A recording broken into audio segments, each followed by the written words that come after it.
Diferentemente, quero convidá-lo a abrir a Bíblia comigo em 2 Crônicas, capítulo de número 34. Uma vez mais, as nossas boas-vindas a cada um dos irmãos que estão aqui presencialmente, bem como aqueles que estão nos acompanhando nas nossas redes sociais. Uma alegria ter você aqui conosco. Faço votos que você fique até o final. Dentro de alguns poucos minutos aí, nós já estaremos caminhando para o encerramento, mas eu quero trazer uma palavra de Deus para o seu coração. E o texto base dessa noite será 2 Crônicas, capítulo de número 34. Nós estamos dentro de um período, ou na verdade ontem, foi celebrado ao redor aí do mundo cristão, sobretudo aí os evangélicos, luteranos, enfim, a Reforma Protestante, 31 de outubro. E esse texto ele é muito pertinente sobre essa realidade que aconteceu na história, aconteceu em 2 Crônicas e faz todo sentido para a nossa vida. E eu creio que através desse texto o Espírito de Deus tem algo para falar ao nosso coração. Então, assentado como você está, 2 Crônicas, no Antigo Testamento, capítulo de número 34, os primeiros 8 versos diz assim a palavra do Senhor. Quem encontrou diz achei? Maravilha, diz assim, ó. Tinha Josias quantos anos? Um menino, 8 anos de idade, quando começou a reinar, e reinou 31 anos em Jerusalém. Fez o que era reto perante o Senhor, andou em todo o caminho de Davi, seu pai, e não se desviou nem para e nem para a esquerda, nem para a direita e nem para a esquerda. Porque no 8º ano de seu reinado, olha por que ele não se desviou, no 8º ano, sendo ainda moço, começou a buscar o Deus de Davi, seu pai. E no 12º ano começou a purificar a Judá e a Jerusalém dos altos, dos postes ídolos e das imagens de escultura e de fundição. Na presença dele, derribaram os altares dos Baalins, ele despedaçou os altares do incenso que estavam acima deles, os postes ídolos e as imagens de escultura e de fundição, quebrou-os, reduziu aos pó, e os aspergiu sobre a sepultura dos que lhes tinham sacrificado. Os ossos dos sacerdotes queimou sobre os seus altares e purificou a Judá e a Jerusalém. O mesmo fez das cidades de Manassés, de Efraim, de Simeão, até Naftali, por todos os lados no meio das suas ruínas, tendo derribado os altares, os postes ídolos e as imagens de escultura, até reduzi-los a pó, e tendo despedaçado todos os altares do incenso em toda a terra de Israel, então voltou para Jerusalém. Olha o verso 8, no 18º ano do seu reinado, havendo já purificado a terra e a casa, enviou a Safã, filho de Azalias, e de Maaseias, governador da cidade, a Joá, filho de Joacás, cronista, para repararem a casa do Senhor, seu Deus. Para a gente finalizar, permita-me ler aqui, verso 14 ao verso de número 16, do mesmo capítulo 34. Quando se tirava o dinheiro que se havia trazido à casa do Senhor, Ilquias, o sacerdote, achou o livro da lei do Senhor, dada por intermédio de Moisés. Ele achou a Bíblia dentro da igreja, estava perdido dentro da igreja. Então, disse Ilquias ao escrivão Safã, achei o livro da lei na casa do Senhor. Ilquias entregou o livro a Safã, então Safã levou o livro ao rei e lhe deu o relatório dizendo, tudo quanto se encomendou a teus servos, eles o fazem. Amém? Vamos orar mais uma vez? Pai, muito obrigado, uma vez mais elevamos a nossa voz em oração, em concordância com a oração que agora há pouco fizemos, pedimos que o Senhor fale conosco. O que dá destino, o que muda, o que transforma, o que nos molda, o que nos convence, não são as palavras do Bruno, nem do pastor Bruno, mas sim do teu Espírito Santo. Ó Deus, é o Senhor quem convence, é o Senhor quem molda, é o Senhor que transforma, é o Senhor quem faz tudo. Tanto o querer quanto o efetuar, é as tuas mãos que operam. E como nós oramos e cremos, agindo o Senhor, ninguém vai impedir. Então tudo aquilo que o Senhor tem para fazer vai acontecer. E o nosso coração se abre para o moldar do Senhor, para ouvir a tua voz, para receber tudo aquilo que o Senhor tem para nos entregar nessa noite, em nome de Jesus. Amém. Querido, com base nesse texto, nessa história, no trecho, né, da vida de Josias, esse rei que vai ser aí a biografia pela qual nós vamos extrair algumas lições nessa noite para a nossa vida diária, na nossa vida com Deus, e dentre tantos outros aspectos, eu gostaria, antes de mergulhar sobre a vida dele, de fazer justamente memória e menção sobre alguns dados históricos aí, e muito pertinentes para a nossa realidade. Como eu disse, se fez ontem, né, dia 31 de outubro de 2020, completou 503 anos da Reforma Protestante. Eu creio que essa foi uma das revoluções históricas mais significativas que aconteceu no decorrer da história do mundo. Quem se assenta nas cadeiras escolares aprende, ao estudar história, sobre a Reforma Protestante. Então, muito mais do que o impacto sobre a vida espiritual, muito mais do que o impacto sobre a vida eclesiástica ou religiosa, foi um impacto estrondoso na história, na política, na economia. Eu acredito que depois do Pentecostes, seja a Reforma Protestante, um dos eventos mais marcantes da história do cristianismo. Todos nós sabemos que a igreja se inicia com Cristo. Cristo é o fundamento, é a pedra angular. Cristo é o fundador da igreja, que através dos seus discípulos em Atos 2, quando todos estão reunidos num cenáculo, talvez cercados de medo, porque Jesus havia sido morto, ressuscitado, e ainda o Espírito Santo não tinha descido, mas em Atos 2 eles estavam orando pela descida do Espírito Santo em Jerusalém, e o texto diz que de repente, como cantamos, né, um vento impetuoso encheu a casa e todos foram cheios do Espírito Santo. Ali dá um play na igreja, né? A igreja, o mover de conversão, de salvação. Pedro, revestido do Espírito Santo, começa a pregar, e naquele mesmo evento do Pentecostes, 3.000 pessoas se batizam. 3.000 pessoas confessam Jesus como Senhor, e começa então um movimento explosivo, extraordinário, de expansão do reino de Deus através da pregação do Evangelho. E a gente começa a ver, por exemplo, em Atos 3, coisas extraordinárias acontecerem por homens cheios do Espírito. Pedro e João, na hora nona, como era hábito de orar 3 vezes por dia, os judeus ainda assim o fazem. Quando eles estavam indo ao templo, a hora nona, às 15 horas, às 3 horas da tarde, de repente eles encontram um homem coxo, há 40 anos, aquele homem não sabia o que era andar. Ele pede uma esmola, mas na expectativa de uma esmola, ouve a seguinte frase de Pedro e João, cheio do Espírito: nós não temos nem prata e nem ouro, mas o que nós temos, nós te damos, em nome de Jesus, levanta e anda. E esses homens cheios do Espírito Santo, veio aquele paralítico, 40 anos, ficava à porta do templo carregado pelas pessoas, saltando de alegria.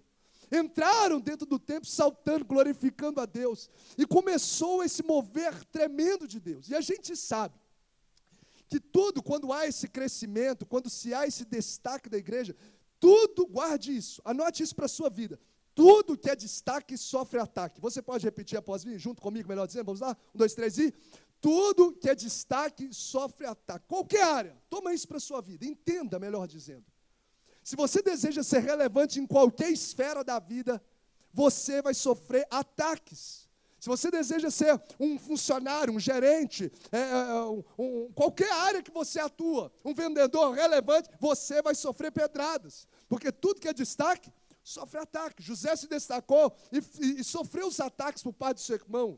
Todos os homens de Deus que se destacaram foram atacados. A verdade, irmãos, só toma pedrada a árvore que dá fruto. Então, ou você decide viver no anonimato, e aí, beleza, sua vida pode ser um tanto quanto tranquila. Mas se você deseja fazer a diferença, ser sal da terra, ser luz do mundo, ser de fato um discípulo de Jesus, é natural que os ataques aconteçam. Jesus já nos deixou ciente quanto a isso. Ele falou, por causa do meu nome, vocês serão perseguidos. Vocês serão perseguidos por causa do meu nome. Eles vão até odiar vocês. E justamente aconteceu isso. A igreja cresceu, a igreja se destacou e a igreja começou a ser perseguida. A perseguição se instala de fato quando morre o primeiro cristão, o primeiro mártir da igreja em Atos. Qual o nome dele? Estevão. Morreu como? Apedrejado. Imagine só, um homem por pregar o evangelho. A Bíblia diz que ele era cheio do Espírito, cheio da palavra, cheio do poder. Esse homem morre apedrejado. Ele está ali tomando pedrada das pessoas, ele tinha tanto caráter de Cristo, ele era tão de fato cheio do Espírito, e tomando pedrada, ele olha para as pessoas que estão apedrejando, sendo ferido pelas pedras, e diz assim: Pai, não lhes impute tal pecado.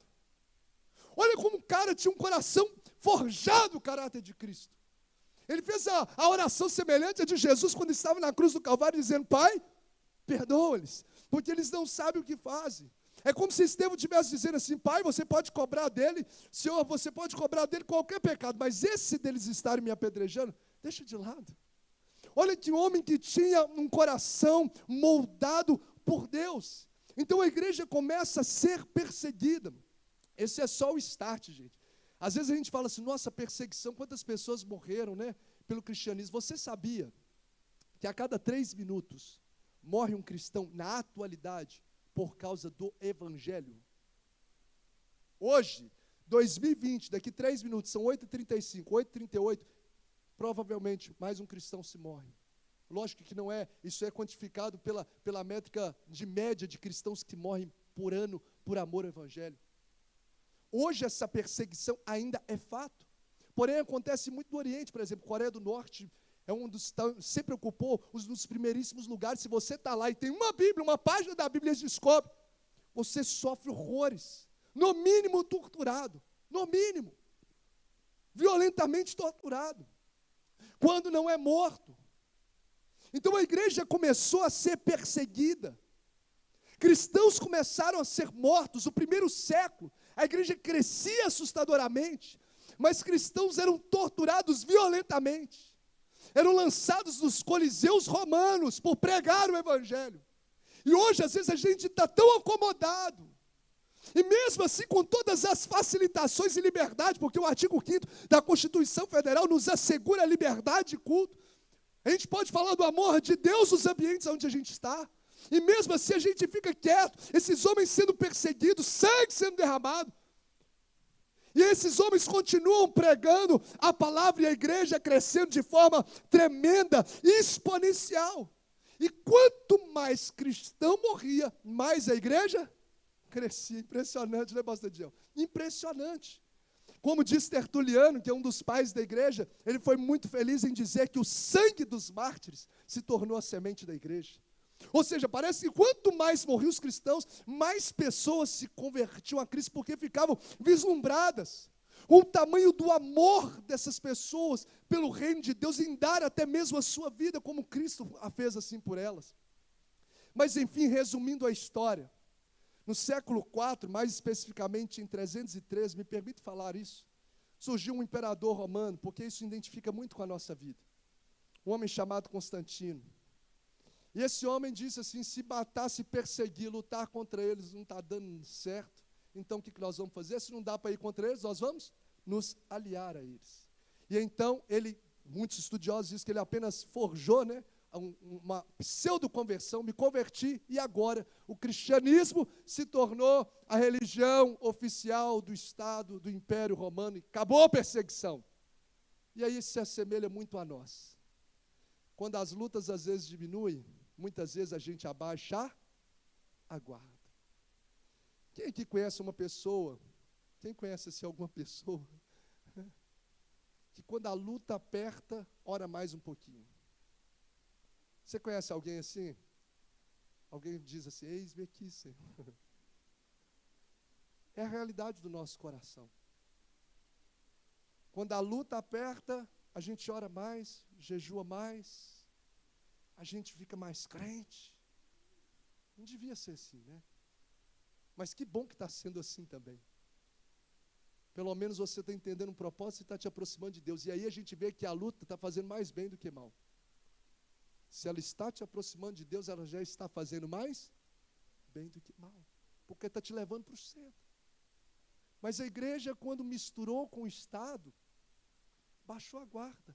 E aí começou a se inserir no meio da igreja um monte de heresias que a Bíblia não dizia, e começou a deformar a igreja.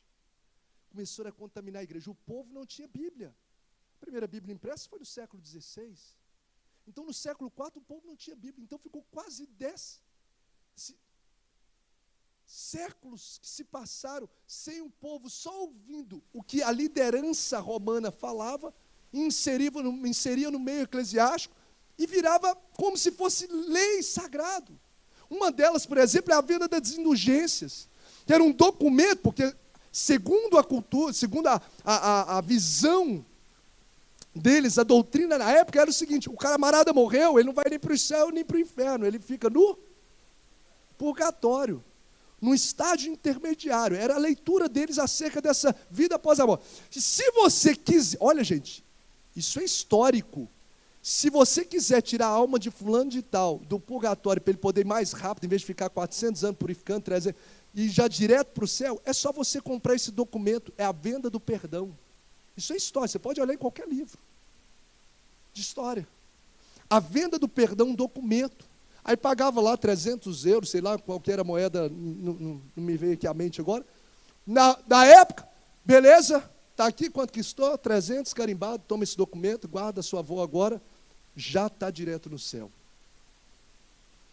Agora a gente fica assustado, e vendia pedaços de cruz e etc. A gente fica assustado com isso.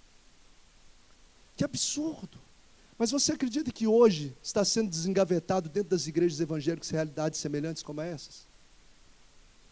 Onde as pessoas vendem um monte de amuletos para poder dar sentido à nossa fé e ativar a nossa fé. E vende o sal grosso, e vende a vassoura do não sei o quê, e vende amuletos da fé. Sendo que nesse período justamente surge esse homem chamado Martinho Lutero, esse monge agostiniano, esse homem que estudou a palavra e percebeu tantas coisas que distorciam, destoavam, deformaram a igreja nesse processo. Foi quando a gente ouviu e conhece a história no dia 31 de outubro de 1517. Ele afixou nas portas da igreja de Wittenberg, na Alemanha, as tão conhecidas 95 teses, refutando as heresias que se inseriram na igreja durante esse processo, e assim deflagrando a tão conhecida Reforma Protestante. Por que eu estou te falando sobre esse dado histórico? Porque o que significa reformar? Reformar é você dar novamente a forma. Diga comigo, reformar. Reformar é dar novamente a forma. Sim ou não? Só precisa de reforma algo que perdeu a forma. A minha casa está descascando ali, está com um trincado aqui, o piso quebrou aqui, eu preciso de reforma. Alguém já reformou a casa aqui? Alguma vez? A casa ou o ponto do comércio? Eu acho que esse pessoal deve ir direto para o céu, porque eu nunca vi um negócio para dar estresse, igual a reforma de casa, né? Não é fácil não, né? A não ser que for com Josué, né, Josué? Josué já faz o negócio ficar mais tranquilo, né, Josué? Na construção, amém ou não amém? Nem você pôs fé, né? Nem o Josué como construtor, pô, não, é isso mesmo, o negócio é difícil mesmo, né? Mas reformar é dar forma, ou trazer a forma novamente. É aquilo que estava belo, mas no decorrer da caminhada se deteriorou. Perdeu aquela forma bela que se tinha. Então precisa restaurar. E eu fiquei pensando, porque não só a igreja da atualidade, no sentido eclesiástico, precisa rever os princípios, ou viver essa reforma em muitos dos princípios, mas trazendo isso para o nosso coração, eu creio que a nossa vida cristã precisa pensar sobre isso, porque existem áreas da nossa vida que talvez estão precisando de uma urgente reforma. Talvez algo que era belo como a sua vida com Deus, algo em que você tinha paixão de estar em oração, em ter o tempo a sós com Deus, você tinha paixão pela leitura da palavra, isso já está em frangalhos da sua alma. Isso não é uma realidade tão bela diante dos olhos de Deus. Precisa-se de uma reforma. Talvez o seu casamento, que começou cheio de elogios, cheio de flores, hoje se perdeu os princípios. Não está mais belo nem diante do casal, nem diante de Deus. Precisa de uma reforma. Talvez o relacionamento com os filhos, talvez dos seus princípios de vida. Porque muita gente começa bem, mas termina mal. E essa palavra de reforma é justamente para nós servos de Deus, porque a chama do primeiro amor foi um dos gritos do Eterno em Apocalipse, de igrejas que se perderam e começaram bem, mas a chama do primeiro amor se apagou.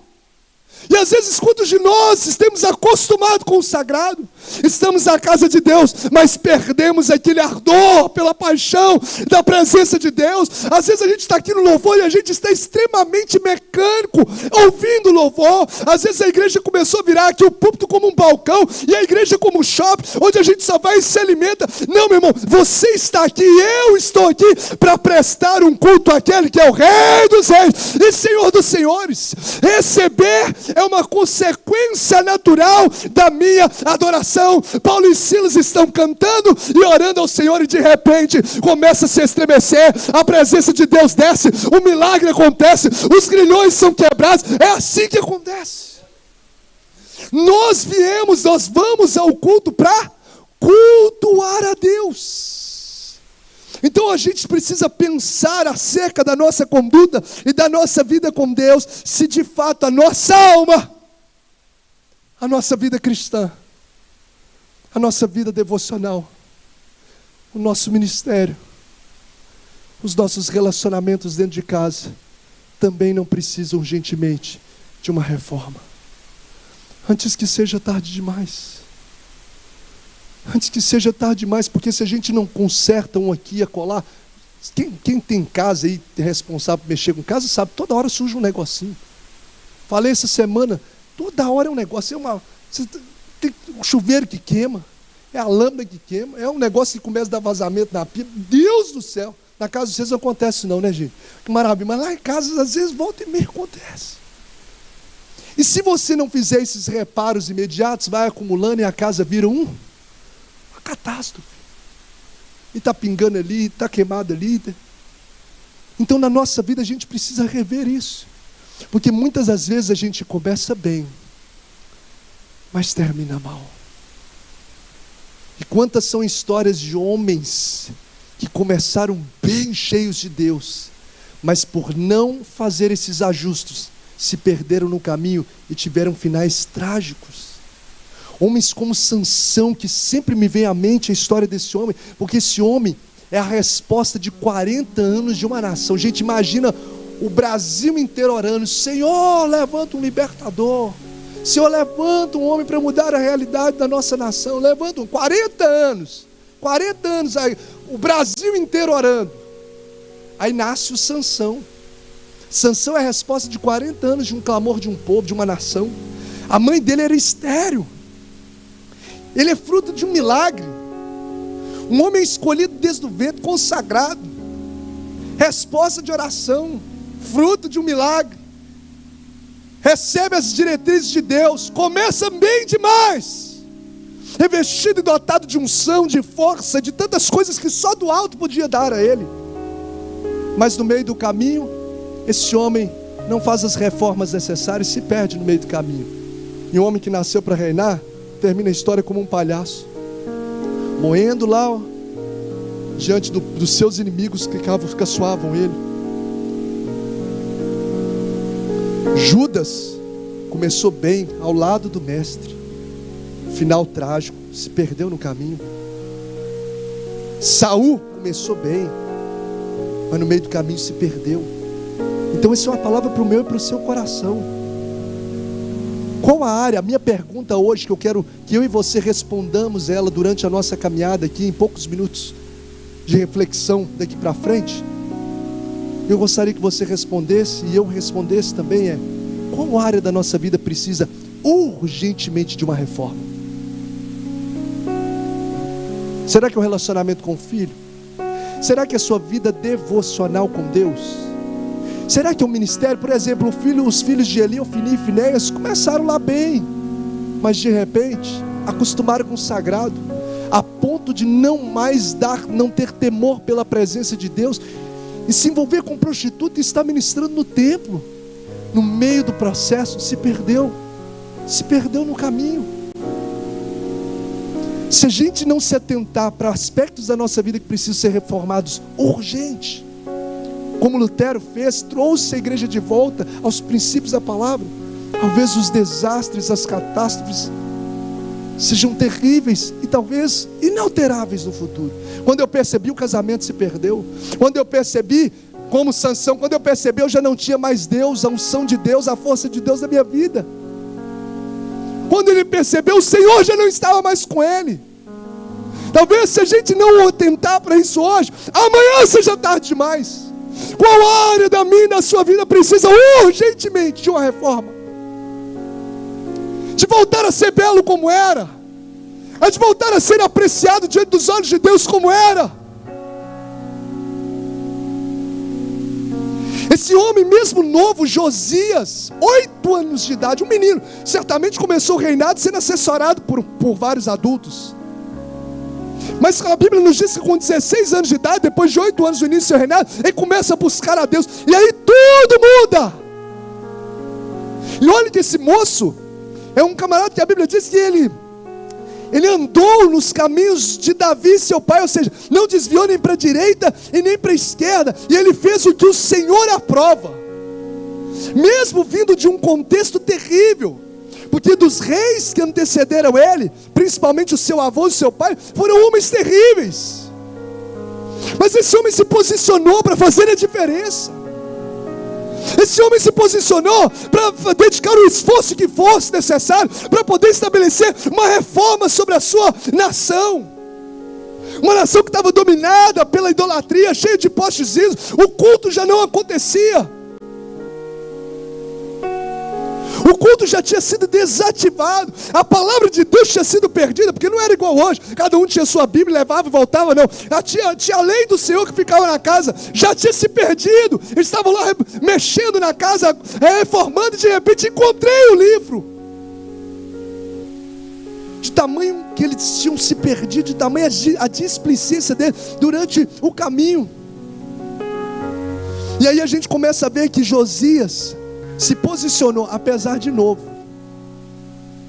para ser a resposta de Deus para uma nação. Gente, um jovem começou, um menino de 8 anos, com 16 começou a buscar ao Senhor, mas através de um menino, que a gente pode assim dizer, um adolescente de 16 anos, começou uma revolução a acontecer numa nação inteira, porque um homem se posicionou diante de Deus para trazer a reforma que fosse necessária para o seu contexto, para a realidade cristã, ou melhor dizendo, para a realidade lá religiosa, política da nação. Se posicionou. Agora pense só, se através de um homem que se posicionou para reformar uma nação inteira, que estava em catástrofe há mais de 5 décadas, se não me falha a memória, 57 anos, só declínio, só idolatria, só perversidade. Se um homem, um menino, se levantou a buscar a Deus e viu tudo se transformar, imagine o que Deus pode fazer no seu casamento, imagine o que Deus pode fazer na vida dos seus filhos, imagine o que Deus pode fazer no seu ambiente de trabalho, imagine o que Deus pode fazer na vida dos seus familiares, através da sua dedicação e busca ao Senhor. Eu quero declarar, você está sendo levantado como um Josias dentro da sua casa, como um Josias dentro do seu trabalho, como um Josias aonde você colocar a planta dos pés. Chega, irmãos, de ser passivo. Cristão não é passivo nos lugares por onde ele passa. Ele é sal. Aonde o sal toca, o sabor muda. Aonde você chega, o ambiente muda. Você é luz do mundo, meu irmão. Aonde a luz atua, as trevas se dissipam imediatamente. Isso é ser cristão. É para isso que Deus te chamou. Não é para ser misturado lá com o povo. Daniel chega no meio de um povo que nem era o povo dele. Ele chega como escravo, mas chega para fazer a diferença. José chega no meio de uma nação que nem é a nação dele, desconhecido, mas chega lá se posicionando como um homem que servia ao Senhor, e através da fidelidade dele, uma nação inteira, um império inteiro da época, foi contagiado positivamente. O que Deus não pode fazer através da sua vida. Então tome aí no seu coração, para a gente poder caminhar para o encerramento, esses princípios para você e eu que desejamos viver essa reforma a tempo. Qual a área da sua vida que precisa urgentemente de uma reforma? Pense nela e tome esse princípio na sua vida. A verdadeira reforma se inicia de dentro para fora. Quer ver algo mudado externamente? Começa a ser gerado internamente. A mudança de uma nação começou dentro de um coração. O texto diz aqui, verso 3, no 8º ano do seu reinado, sendo ainda moço, adolescente, começou a buscar o Deus de Davi seu pai, e no 12º ano, ou seja, 12º ano, o ano 12º aqui, ó, começou a purificar Judá e a Jerusalém. Qual que começou primeiro? A mudança do local ou a mudança do coração? Primeiro ele começou a buscar a Deus. Passaram-se aqui, dentro do contexto aqui, ó, passaram-se 4 anos. 8º ano ele começa a buscar. Depois de 4 anos, do 10º ano, você vai ver ali que ele começa a acontecer uma reforma. Ou seja, porque a reforma em qualquer área da sua vida, qualquer coisa que precisa ser realinhada, qualquer ambiente, essa reforma começa de dentro para fora. Então, o que uma nação vivenciou, começou em um coração. Porque quando um homem ou uma mulher decide buscar a Deus, decide se mergulhar a Deus, tudo muda ao seu redor. Pedro cheio do Espírito Santo é diferente do Pedro pescador, sem ainda o Espírito Santo. Um pescador, um homem que talvez influenciava o comércio de pesca ali da época, mas cheio do Espírito Santo, uma só pregação, 3.000 pessoas se renderam a Cristo. A sua sombra projetada sobre enfermos trazia cura.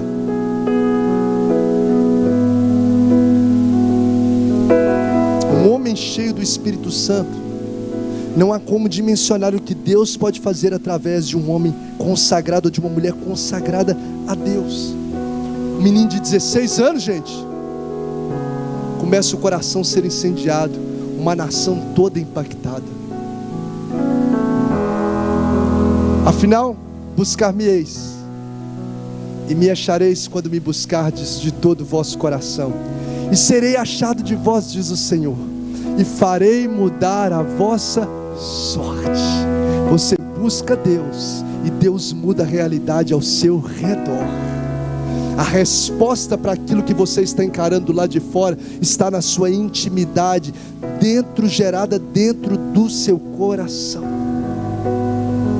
Sabe qual que é a grande dificuldade hoje, o grande desafio? Que muitas pessoas querem mudar as outras, ao invés de mudar a si mesmo.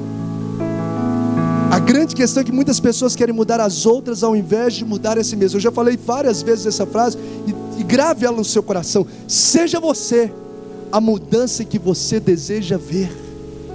Seja você a mudança que você deseja ver nos ambientes. Quer mudar, por exemplo, a vida, mas a vida espiritual da minha casa, ninguém ora, ninguém busca. Comece você a orar mais, você vai ver um ambiente ser transformado.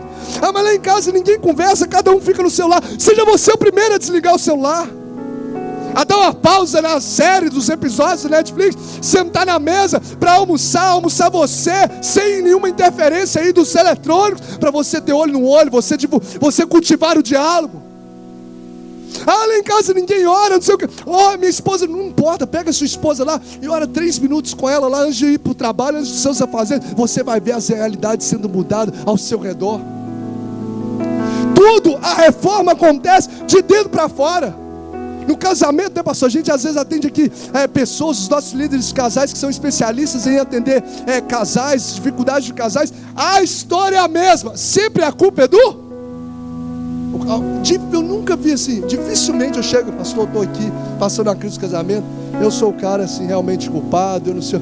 A maioria, que a mulher fez isso, fez aquilo outro. Uma vez um cara que eu atendi, ele falou tanto da mulher, e a mulher, desde Adão já vem isso aí, né? A mulher que tu me deixa, é a serpente, é o vento, é a lua, é o Lula, é o não sei, tudo é culpa dos outros, nada é a gente. Nós somos especialistas em se posicionar no vitimismo e transferir responsabilidade para os outros, transferir culpa para os outros. Se a gente entendesse que a gente precisa assumir as responsabilidades e ser o agente de transformação dos ambientes onde Deus nos plantar, tudo mudaria. Porque tudo muda quando a gente muda. O casamento muda. Aí eu conversei com esse camarada, falava, minha esposa. Aí terminou de falar um monte de coisa da mulher dele. Eu falei assim, e aí? E o que você vai fazer? Não, mas é ela que tem que mudar. Não, eu falei, eu quero saber o que você vai fazer para que o seu casamento seja melhorado. Ninguém muda o outro. Dificilmente uma pessoa vai mudar a outra. Agora você consegue mudar você, porque basta uma decisão do seu coração. Aí fala, não sei. Eu falei, o que você vai fazer? E aí eu lembro que ele falou assim, eu falei, o que ela gosta? Ela gosta de assistir filme e tal. Você acha que o dia que daria para vocês poderem ver um filme junto? Terça-feira. Que terça? Essa terça agora. Eu tenho um negócio com os amigos que eu saio. Você quer? Não, tá, então tá bom. Então tá, não, terça-feira eu vou tirar esse tempo para fazer. Aí ele anotou umas 3 coisas assim, pequenas. E aí depois passou a semana, eu falei, esse camarada não me ligou, porque normalmente só liga pra gente, né, pastor, quando tá no BO. Quando fica bem, a gente nem descobre. A gente, tem vezes que a gente tá orando pro cara, para o cara receber cura, o cara já foi curado, já tem quase uns 30 dias, nós estamos lá, Jesus abençoe. E quando tá passando, pastor, tá passando mal, não sei o que, ora. Aí a gente ora. Aí você continua orando, o cara não comunica pra você que recebeu cura, não, você tá lá orando. É assim? Essa tudo bem, faz parte. E aí esse camarada não mandou mensagem mais, né? Eu já entendi. Não me mandou mensagem porque não está no problema. Mas eu mandei, falei, e aí, pastor? E não é que você assistiu o filme, mano, que foi? Conseguiu? Porque eu falei com ele, você me avisa. Você me fala quando você fizer. E aí ele fez, enfim, resumindo. Ele falou que o casamento, ele falou, nossa, ficou tão legal, nós estamos super bem. E eu lembro aquela frase que eu sempre digo, sobretudo em casamentos, do psicólogo cristão Augusto Cury, que diz assim, pequenos gestos trazem grandes conquistas. São pequenos gestos, gente, que às vezes está descascando ali, você não precisa de levantar a parede inteira. Às vezes é só dar uma descascadinha ali, passar um novo reboco e pintar de novo. É um elogio que está faltando, que se perdeu, é um carinho que se perdeu, é um tempo de qualidade que se perdeu, é um tempo com Deus que se perdeu. Antes você tinha lá, aí você passa a semana inteira sem entrar para o seu quarto em secreto e falar com o Pai. Às vezes se você incluir na sua agenda os 5 minutos todos os dias, me fale depois qual vai ser o resultado. Porque toda reforma externa começa no coração, de dentro para fora. E para a gente finalizar, para não poder delongar e tomar aqui do seu tempo, guarde isso no seu coração, guarde isso. Não há reforma, e eu encerro, não há reforma efetiva sem trabalho esforçado. Anote isso. Não há reforma efetiva sem trabalho esforçado. Josué está aqui. Josué dá mais trabalho construir ou reformar? Reformar. Tem alguma dúvida quanto a isso? É muito mais trabalhoso reformar. Você começar do zero a construir é uma coisa, você tem que reformar o negócio, dá um trabalhão, porque você tem que destruir para construir de novo muitas vezes. Então reformar, anote aí, uma reforma efetiva não há possibilidade sem trabalho esforçado. Esse camarada, gente, se você olhar, ele começou a purificar no 12º, e lá no 18º ainda, ó, ele tá ainda mexendo na reforma, quebrando, saindo de cidade em cidade, subindo no monte, entrando nos templos. Olha o tempo que esse camarada teve. Se ele tivesse pensado, mas meu avô fez asneiro, meu pai fez não sei o que, eu vou deixar esse trem, vou tocar aqui o barco. Deixa esse trem correr. Mas quando começa a ser gerado dentro do nosso coração, é diferente. A essência nos move, o propósito maior nos move. Agora precisa entender, vai demandar trabalho esforçado. Não, no nosso linguajar, não é mamão com açúcar. Restaurar um casamento demanda um trabalho. Vida com Deus, você acha que vai ser fácil? Não, você vai ter que dizer não para muitas propostas que te desviam do propósito. Muitos amigos que te afastam. Bem-aventurado o homem que não anda segundo o conselho dos ímpios, nem se detém no caminho dos pecadores, nem se assenta na roda dos escarnecedores. Ou seja, você precisa ter a coragem de dizer não para muitas coisas. Não é fácil, mas é possível. É transformador. É o que mantém a nossa casa de pé. É o que mantém a nossa comunhão com Deus, para que a gente não termine como Sansão, como Saul, como o próprio Judas e tantos outros. Então qual a área da sua vida que precisa de uma restauração? Invista. Sabe que vai demandar de você esforço. Mas pastor, eu estou orando tem 5 anos. Quantos anos esse homem não ficou aqui reformando e não desistiu? Mas eu já tenho investido tanto na vida desse menino. Continue investindo. Eu já investi tanto nesse casamento. Continue investindo, não é de Deus para a sua vida. Meu irmão, se com lágrimas semeiam, com júbilo ceifarão. Quem sai andando e chorando enquanto semeia, voltará com júbilo, colhendo os seus feitos. Sabe qual que é a boa notícia? Nenhum do seu esforço no Senhor, de oração, de transbordar de amor, de dedicação aos princípios da palavra, serão em vão. Nenhum do seu trabalho no Senhor será em vão. O Senhor vai te dar uma colheita favorável, abundante, vai vir surpresas dos céus, para a glória do nome de Jesus. Talvez Lutero não teria noção do impacto do posicionamento dele, para trazer uma reforma na igreja, que impactou o mundo. Josias talvez não teria noção que o nome dele estaria no livro mais escrito, mais lido, mais publicado. Um livro que é a palavra de Deus, revelado por Deus, a inerrante, a infalível e a poderosa palavra de Deus, transformou uma nação. Então você não tem noção. As suas sementes lançadas no reino de Deus, ou de transbordar de amor em favor de vidas, elas não serão em vão. Não há mudança, não há reforma efetiva, se não houver trabalho esforçado. Eu quero declarar que você não terá ideia do que Deus há de fazer, através do seu coração, que começa a queimar por um propósito, na sua vida e através de você. Você crê nisso? Onde que começa essa reforma? Quem sabe dizer com um gesto? Qual área da sua vida precisa de uma reforma urgente? Família, pode vir aqui, Ministério de Louvor, por gentileza. Relacionamento conjugal, relacionamento com os filhos, vida com Deus. Hoje a casa ainda, mesmo que está despenguelada, dá tempo. E olha que você nem precisa de gastar dinheiro com material de construção, hein? Que você tem acesso pela graça de Deus a tudo que você precisa. É Ele quem faz, é Ele quem opera em nós, tanto o seu querer quanto o efetuar está nas suas mãos. O que eu preciso? Estar